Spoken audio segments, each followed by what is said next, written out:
जिन पर सबसे कम चर्चा होती है, सबसे कम भरत पर बोला गया है।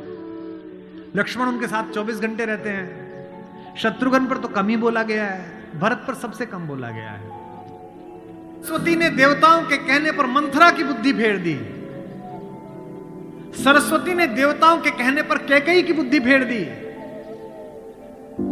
लेकिन जब भरत ने कहा कि मैं भैया को वापस लेने जा रहा हूं, तो देवताओं में खलबली मच गई। बोले यार अभी तो गया है ये, और इसको लेने ही चल दिया, और राम भावुक भी है, इसके प्रेम में वापस ना आ जाएं, जरा बात कर दो। तो क्या कहती है सरस्वती? देवताओं से कहती है कि 1000 आंखें होने के बाद भी जिसको सुमेरु ना दिखता हो, तुम मूर्ख हो क्या? मुझसे कहते हो भरत की मति फेर दूं? दुनिया में किसी की भी बुद्धि भ्रष्ट कर सकती हूं, भरत की बुद्धि भ्रष्ट नहीं होती मेरे करने से।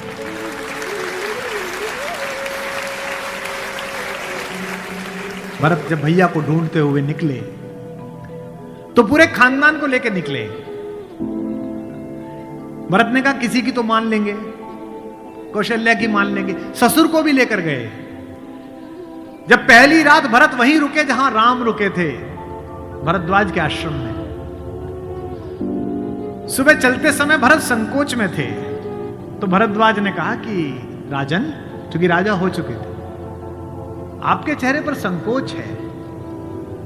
तो भरत ने डरते हुए कहा कि महर्षि मैं डरा हुआ हूं, मेरी मां ने इतनी बदतमीजी की बात कर दी, मैं बाहर था। भरत को नहीं बताया गया था कि पिता दिवंगत हो गए, पता है आपको ये बात थी? भरत को संदेश भेजा गया था तो उसमें यह नहीं कहा गया था कि पिता एक्सपायर कर गए, यह कहा गया था कोई इमरजेंसी है, घर आओ।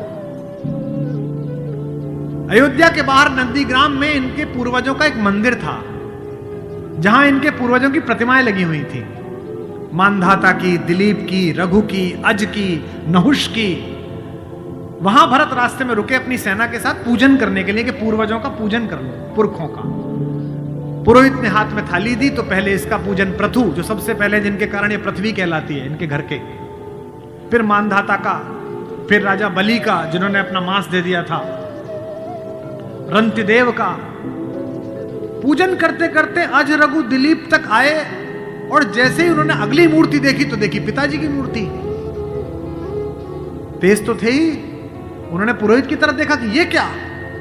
पुरोहित की आंख में आंसू, उसने कहा कि महाराज नहीं रहे, और भरत के हाथ से थाली छूट गई। भरत ने कहा मुझे किसी ने बताया क्यों नहीं कि पिताजी दिवंगत हो गए, क्या हुआ था? बोले राम को वनवास मिल गया। भैया को वनवास क्यों मिल गया? आपकी मां ने मांग लिया। भरत घोड़ा दौड़ाते हुए अयोध्या तक पहुंचे, रोते हुए। सोच के देखिए, भरत जैसा भाई, भ्रातृत्व में राम किसी का उदाहरण नहीं देते, लक्ष्मण का भी नहीं देते। जब हनुमान को गले लगाते हैं तो ये नहीं कहते कि तुम लक्ष्मण जैसे भैया हो मेरे, तुम मोहि प्रिय ही भरत संभाए। देना हुआ है जब कोई प्यारा उदाहरण, हमने दिया है सिर्फ तुम्हारा उदाहरण।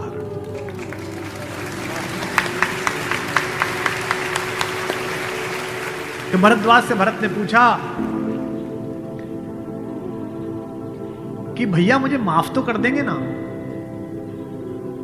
मैंने इतनी बड़ी गलती की, एक ऐसी गलती जो भरत ने की नहीं, उसके पश्चाताप में भरत, मां ने इतनी गलती की, मुझे माफ तो कर देंगे? भरद्वाज ने कहा हे राजन, मुझे पता नहीं कि तुम्हारे बड़े भाई तुम्हें कितना प्रेम करते हैं या नहीं, लेकिन जब वो यहां से जा रहे थे और सुबह के समय उन्होंने गंगा पार करने के लिए पुरोहित को बुलाकर स्वस्ति वाचन का मंत्र किया, तो बड़े खुश थे, प्रसन्न थे कि मैं वनवास पे जा रहा हूं, चेहरे पे मुस्कुराहट थी। लेकिन पुरोहित ने हाथ में जल दिया, और जैसे ही पुरोहित के मंत्रों के बीच में निकला कि जम्बू द्वीपे भरत खंडे, और जैसे ही भरत सुना, राम के हाथ से जल गिर गया और वो जमीन पर गिर पड़े और हाय भरत चिल्लाने लगे, इतना प्रेम तुम्हें राम करते हैं।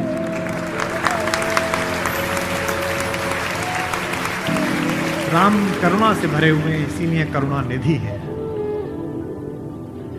इसीलिए कहता हूं कि इस कहानी से पॉलिटिक्स सीखिए, इस कहानी से स्ट्रेटेजी सीखिए, इस कहानी से ह्यूमन वैल्यूज सीखिए, फैमिली वैल्यूज सीखिए। और जो राजनीति में लोग काम करते हैं उनसे भी अनुरोध है कि सदा जनता की भावनाएं ही सत्य नहीं होती। इस देश का पहला लोकतंत्र का मानक गढ़ा राम ने, जिसने कहा कि जनता ही सदैव सत्य नहीं है, नीति सत्य है। मैं इसको सिद्ध करके बताऊंगा अब आपको। जब राम जंगल गए तो सब दुखी थे, सब परेशान थे, हर आदमी उन्हें लौटाना चाहता था। अगर राम उसी दिन लौट आते तो सब खुश हो जाते, लेकिन राम ने जनमत का सम्मान नहीं किया, नीति का सम्मान किया। जब पहली बार चित्रकूट पहुंचे तो वन देवी उनका स्वागत करने के लिए आई। वन देवी ने पूछा कि आप मेरे यहां विश्राम करने आए हैं, मैं आपके लिए क्या कर सकती हूं। तो राम ने क्या मांगा होगा सोचो। राम ने कहा कि हे वन देवी, बाकी सब ठीक है, निभा लेंगे, पर्णकुटी बना लेंगे, फल फूल खा लेंगे, जिस रास्ते से मैं आया हूं उसके कांटे हटा देना। वन देवी ने कहा कि आप तो आ चुके, अब कांटे हटाऊं ना हटाऊं इससे क्या। राम ने जो उत्तर दिया वो आपकी आंख भिगोने के लिए काफी है। राम ने कहा कि मेरी तो कोई दिक्कत नहीं है, मेरे पैर में कांटे लग गए, पर मुझे ढूंढता ढूंढता मेरा भाई भरत इसी रास्ते से आएगा, उसको कांटे नहीं चुभने चाहिए, कांटे हटा दे।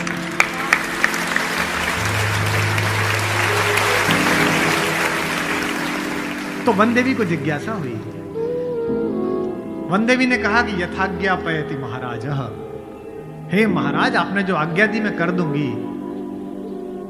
एक छोटी सी मेरी जिज्ञासा है,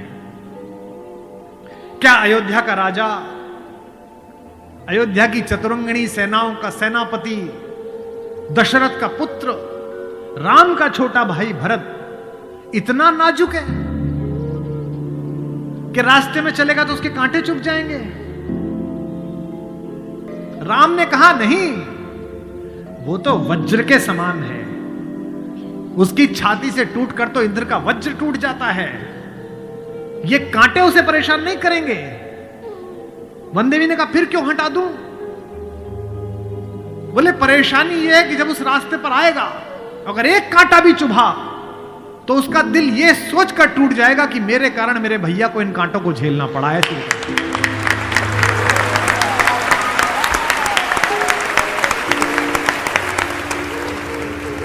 बिना चप्पलों के भरत चले, और जब चले तो भाई मृदु भूमि सकुच मन मन ही, भूमि भी संकोच से भर गई। कोमल चरण चलत बिनु पनहि, कोमल चरण चलत बिनु पनहि, भई मृदु भूमि सुकुचि मन मनि। इसका मतलब ये है कि भगवान स्वयं कष्ट सह सकते हैं, पर जो उन्हें प्रेम करता है वो कष्ट सहे ये उन्हें स्वीकार नहीं।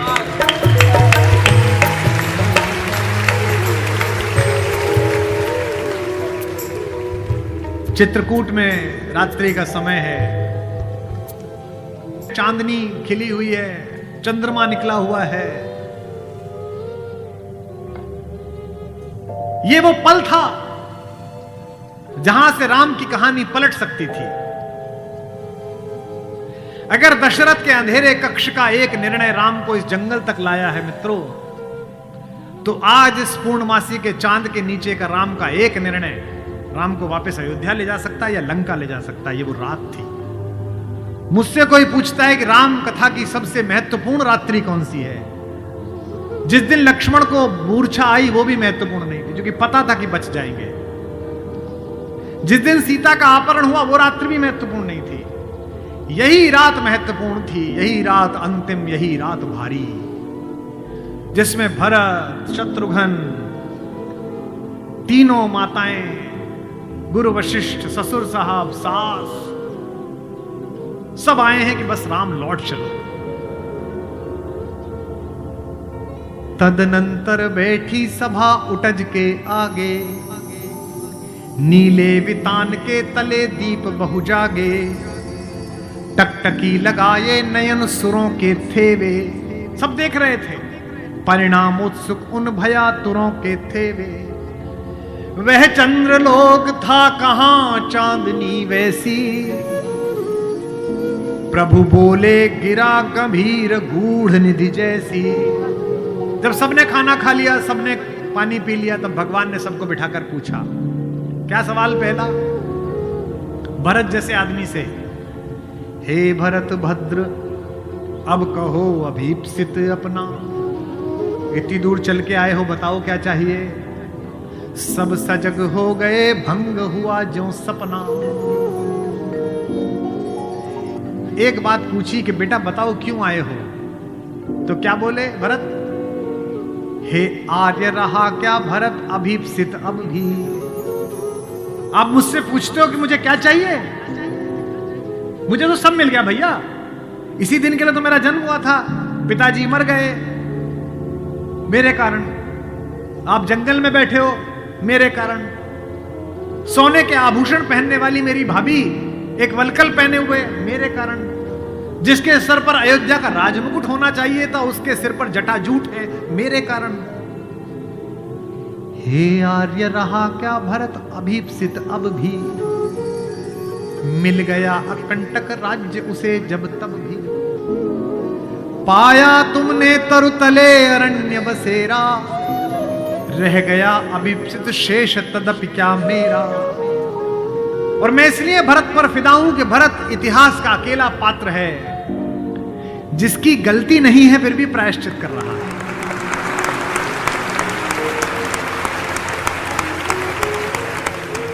भरत अकेले हैं जिनकी कोई गलती नहीं है, उनकी मां की गलती है और वो प्रायश्चित कर रहे हैं। यहीं से राम का लोकतंत्र प्रारंभ होता है। कैसे? पूरी अयोध्या सोचती है कि कैकेयी अपराधीन है। राम उस रात दो काम करते हैं। भरत को लोकतंत्र का मंत्र देते हैं और कैकेयी को स्वीकार करके क्षमा का मंत्र देते हैं। उन्हें पता था कि अगर भरत लौट भी जाएगा तो जीवन भर मां से बात नहीं करेगा, पूरी अयोध्या इनके नाम पर नाराज रहेगी। इसलिए जब तीनों माएं पहुंची हैं, प्रथम राम भेंटी कैकेयी। राम ऐसे थोड़ी है कि हायरार्की नहीं जानते हो कि पहले अपनी बड़ी मां का प्रणाम करें, फिर सुमित्रा का प्रणाम करें, फिर कैकेयी का प्रणाम करें। उनको पता था कि कैकेयी के बारे में लोगों के मन में अच्छी धारणा नहीं है।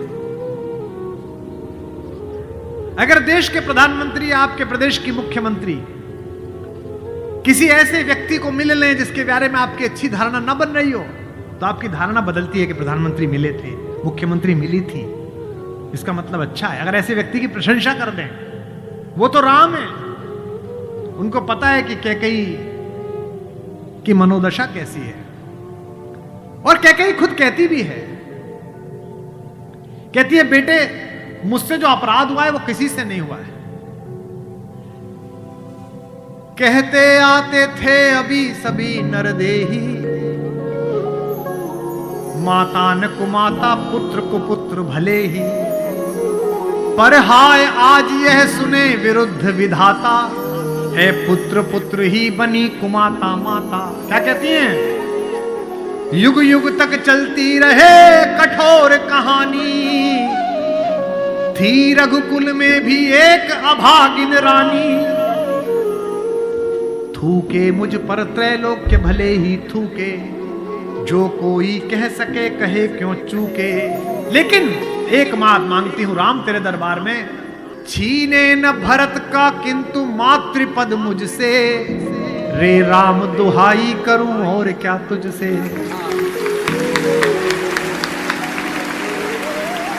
सोचिए कैसा क्षण है, अपने ही बेटे को मांग रही है राम से। कैकेयी अपने बेटे के लिए कह रही है कि राम तू सबको सब देता है बेटा, मुझे सिर्फ इतना दे दे, मुझे रानी मत रहने दे, जंगल में रख ले, भरत की मां बनी रहो बस। इसी के लिए तो सब किया था। राम ने क्या कहा? हे अम्ब, ओ मेरी मां, हे अम्ब तुम्हारा राम जानता है सब, इस कारण वह कुछ खेद मानता है कब। फिर राम को याद दिलाया। कैकेयी ने कहा, बेटा तुझे याद है तू आधी रात उठ के भाग जाता था मेरा सपना देख के। कौशल्या से कहता कि मां मैंने छोटी मां का सपना देखा है, मुझे छोटी मां के पास छोड़ के आओ। और तुझे गोदी में लेके कौशल्या मेरा दरवाजा खटखटाती थी, अरे ओ कोयल, ये तेरा कोयल का बच्चा जाग गया, रो रहा है तेरे लिए। होने पर बहुधा अर्धरात्रि अंधेरी, होने पर बहुधा अर्धरात्रि अंधेरी, जी जी आकर करती पुकार थी मेरी। लो कुहुकुनी, ओ कोयल, लो कुहुकुनी तेरा कुहुक राम यह जागा। लो कुहुकुनी अपना कुहुक राम यह जागा। निज मंझली मां का स्वप्न देख उठ भागा। होने पर बहुधा अर्धरात्रि अंधेरी,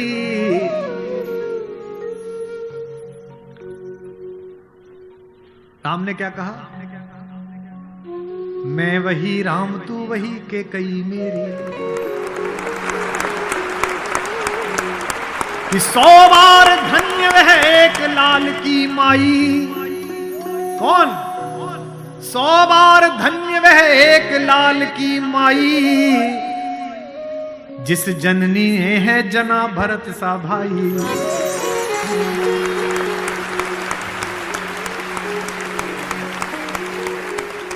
पागल सी प्रभु के साथ सभा चिल्लाई। 100 बार धन्य वह एक लाल की माई।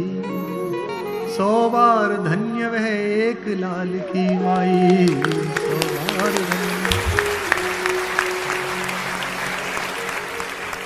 कौशल्या से लेकर जनक तक सबका बहुमत राम को लौटाने का था, लेकिन राम नीति के साथ रहे। जनमत की उपेक्षा नहीं है। भरत जैसा भाई पाना, लक्ष्मण जैसा भाई पाना, कैसे कैसे चरित्र है भाई। एक भरत की पत्नी है मांडवी, उनका जिक्र नहीं होता। एक हमारी मां और है उर्मिला, उसका जिक्र नहीं होता। उर्मिला का कलेजा देखिए, मांडवी का कलेजा देखिए। जिस दिन लौटने के बाद भरत ने राज्य संभाल लिया, भाई की पादुकाएं रखकर सिंहासन पर, कौशल्या जाग रही थी। उन्होंने देखा कि ऊपर कोई घूम रहा है, कोई छाया घूम रही है महल में, अंतःपुर में। तो वो ऊपर गई तो देखा मांडवी घूम रही थी, भरत की पत्नी। तो कौशल्या ने पूछा कि बेटा तू सोई नहीं? उसने कहा हां मां मैं अभी जाग रही हूं। भरत सो गया होगा बेटा, तो उसके कक्ष में चली जा। तो कौशल्या से मांडवी ने कहा कि मां वो तो है ही नहीं यहां, कहां गया? बोले उन्होंने कहा कि भैया जब तक जमीन पे सोएंगे, भैया जब तक जंगल में रहेंगे, मैं महल में नहीं रहूंगा। वो अयोध्या के बाहर जो नंदीग्राम दिखता है ना, वहां दूर, वहां उन्होंने कुटिया बना ली है, प्राइम मिनिस्टर ऑफिस वहीं बना लिया, वहीं फाइल मंगाते हैं। तुझे नहीं ले गया? संकोच में पड़ी हुई मांडवी ने कहा, मां मैंने तो कहा था आप जंगल में अकेले कैसे रहेंगे कुटिया में, मैं सेवा कर दूंगी, ले चलो। उन्होंने कहा नहीं, भाभी राम भैया के साथ चली गई हैं, तीनों माओं को देखने के लिए कोई नहीं है, तुम यहीं रहो, उनकी जिम्मेदारी हम पर है।